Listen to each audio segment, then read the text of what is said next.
Ikaw po ba to? Or iba? Kasama namin sila Tol AC po nandito. Uy, basta ha sa mga taga Maynila, mga Manilenyo, no? Bago po kayo bumoto, piliin nyo po yung mayor na para sa tao. Huwag nyo piliin yung mayor para sa negosyo, ha? Oo. Huwag nyo piliin si Sam Versosa. Lugi na kasi yung front row niya. Kaya pumasok sa politics. Wala nang nabili sa Sinong bibili ng sabon ng 100? Ibili mo lang bigas yun, 2 kilo na, oy. Di ba? Ikaw, pipiliin ka, babili ka ng sabon, 10,000 halaga, ibili mo lang 3 kabang bigas. Diba? Kaya logi, pumasok sa politika.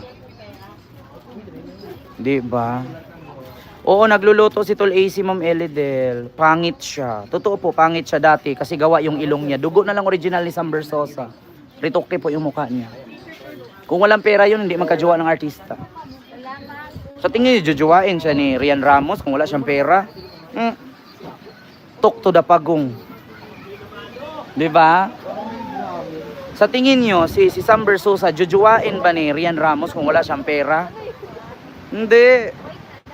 Kahit ako, sa tingin niyo, jujuwain ako ni Rian Ramos kung wala akong pera? Hindi. Kaya si Sam Versosa, kaya ginuwa ni Rian Ramos kasi may pera. Real talk lang. Diba? John Paul Iran. Yan ang katotohanan. Kaya sabi ko nga sa inyo, hindi siya tatakbo para sa Manilenyo, tatakbo siya para sa kanyang negosyo. Kaya mga artista, businessman gusto eh. Yan nga, kaya mga artista ganyan, businessman ang gusto. Bakit? Kasi kahit pangit, basta may pera, buhay sila. Kahit mawala sila sa artista. Oo, kahit mawala silang career, at least may pera yung jowa nila. Business. Diba? Isa pa nga mas matanda sa kanila eh.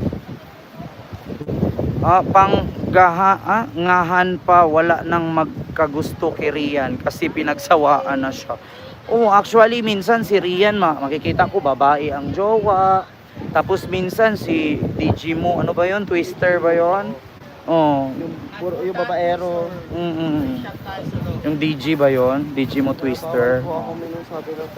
Hindi naman ako naninira, totoo lang.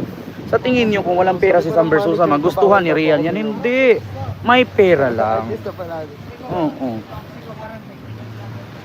Taga Cebu pala si John Paul Iran. Ay, may gabi dia sa Cebu, ha? Uy, mag-amping gid mo dia sige sa Cebu ba kay alam niyo naman may bagyo.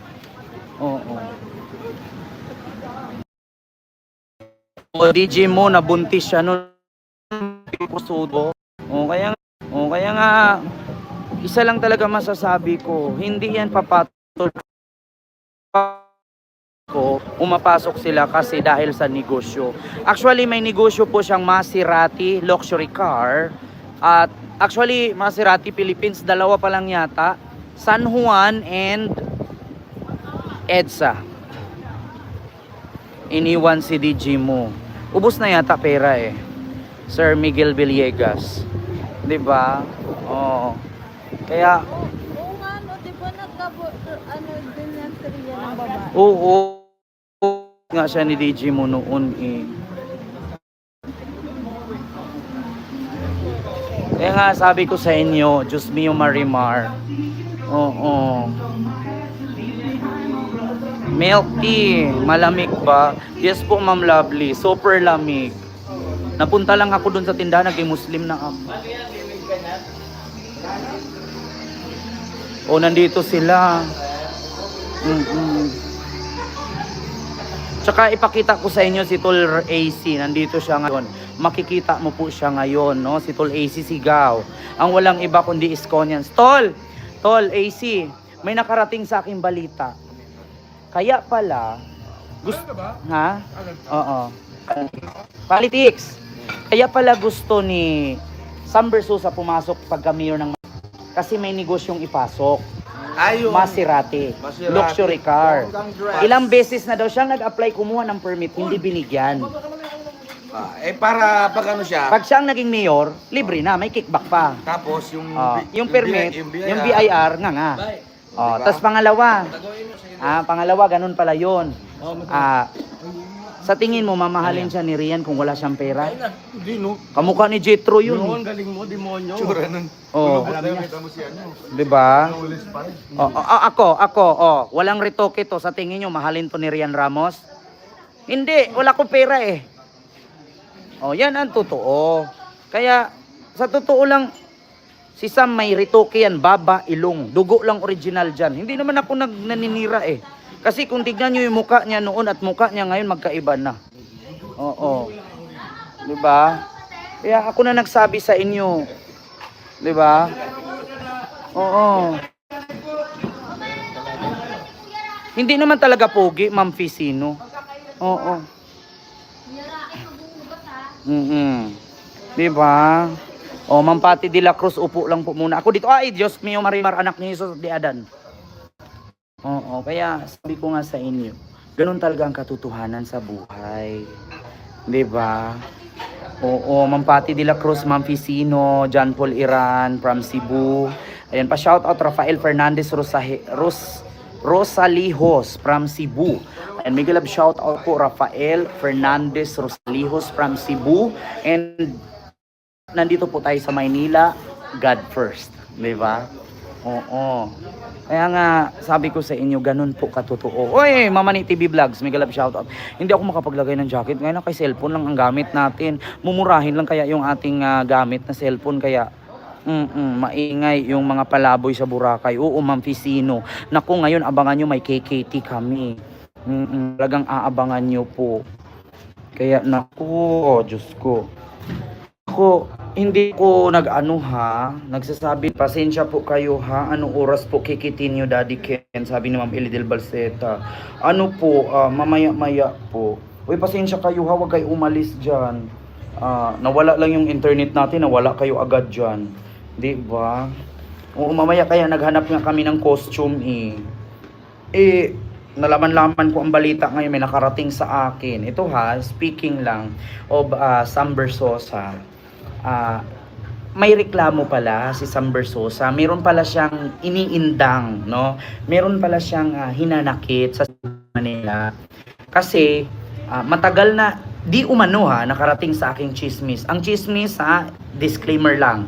Ang chismis minsan totoo, minsan hindi. May nakarating lang sa akin di umano. Question mark. Na ano daw, matagal na daw kumuha ng permit at saka basta may nag-comment nabasa ko, nakarating sa akin chismis. Matagal na daw gustong kumuha or actually matagal nang nag-apply, no, itong si SB, no, ng permit and then para mag-open siguro ng store, ng Maserati store sa City of Manila, 'di ba? Hindi lang pinayagan, kaya yun siguro ang kinainis niya na matagal na daw, kumuha siya ng mga dokumento, matagal na daw yun, hanggang ngayon hindi daw naibigay sa kanya, matagal daw ang proseso. So, kaya nga siya tumakbo, ito simple lang, tatakbo kang mayor ng Maynila, tapos yung plataforma mo, iisa lang. Sure ka ba talaga na tatakbo kang mayor ng Maynila para sa mga senior citizen, or tumakbo kang mayor ng Maynila para sa sarili mong interes? Diba? Kasi ang pagkakaalam ko, noon mo pa yan kinikimkim, galit mo kay Yorme at kay Hani Lacuna kasi hindi ka binigyan ng permit. Diba? Noon pala daw niya, doon pa siya kay Isko at kay Hani Lacuna na nag-apply daw siya ng permit and then mga documents, hindi daw siya binigyan. Kaya ang rason, tatakbo siyang mayor. Pero ang dinahilan niya, tatakbo siyang mayor para tulungan ang mga senior. Ikaw tatakbo ka ng mayor, tapos ang plataforma mo, senior citizen lang. Paano naman yung mga PWD? Paano naman yung mga single parents? Paano naman yung mga student? Diba? Yes po, John Paul Iran, marunong po ako magbisaya. Ma'am Pati de la Cruz, ayan, Ma'am Laura, ayan, Vuelvo, good evening po Sir Kent at sa lahat ng team Palaboy, ingat kayong lahat dyan. Salamat po. Diba, Tol Rocky? Oo. Diba, senior citizen lang daw, si SB. Paano naman yung mga PWD? Paano naman yung mga single parent? Paano yung mga estudyante? So ngayon, senior citizen lang ba nangangailangan? Ngayon, ang single parent, kung meron yung senior citizen na nanay, kung walang trabaho ang single parent na merong nanay na inalaga ang senior citizen, saan sila kakainin nun? Di ba? Si Yorme, overall. Oh, si Yorme pangkalahatan. Hospital for senior citizen and solo parents, students, mother and father. Schools for students. Oh, hospitals, lahat na 'yon. For senior citizens. Oh. Yeah? Ano pa? Food packs, pangkalahatan. Di ba? Oh. Napakadami. Kapag sinabi mong Yorme, marami. Kapag sinabi mong SB, hindi ko alam. Di ba? Di ba? Tama ba ako, mga kababayan? Kapag sinabi mong Yorme, marami. Kapag sinabi mong SB, huwag silbi. Ano lang. Di ba? Kahit ito napakasimple.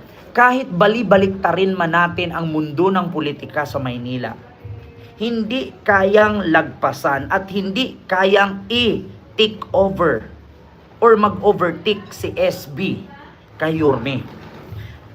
Kung talagang si SB para sa Manilenyo, kung talagang si SB para sa senior citizen at kung ano pa yan, bakit nung pandemya wala siya?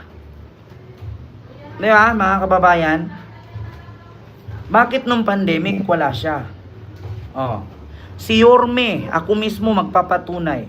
Si Yorme, city councilor pa lang yan. Kasama ko nang lumangoy sa baha yan. Ako mismo magpapatunay kasi kasabay kong humawak at humila ng lubid yan. Hindi nyo may tanggi yan. Si Yorme hanggang sa naging vice mayor, kasabay ko pa rin humila sa lubid sa gitna ng baha yan hanggang dibdib. Si Yorme kasabay ko rin niyang pumatay ng sunog, no, nung siya ay mayor. Kaya hindi nyo may tanggi. Nakakita kayo ng mayor bumubuhat ng balde, nagtatapo ng tubig sa nasunugan. Yung ibang mayor dyan, bago aapak sa putik, may pulis na bodyguard, may personal bodyguard, meron pang mga sniper kasama. Si Yorme, magulat ka, hating gabi nagdadrive ng taxi. Naninita ng mga estudyante na hindi pa umuwi sa kanilang bahay. Alam nyo, hindi binalita sa TV yan. Si Yorme, nagkunwaring driver ng taxi.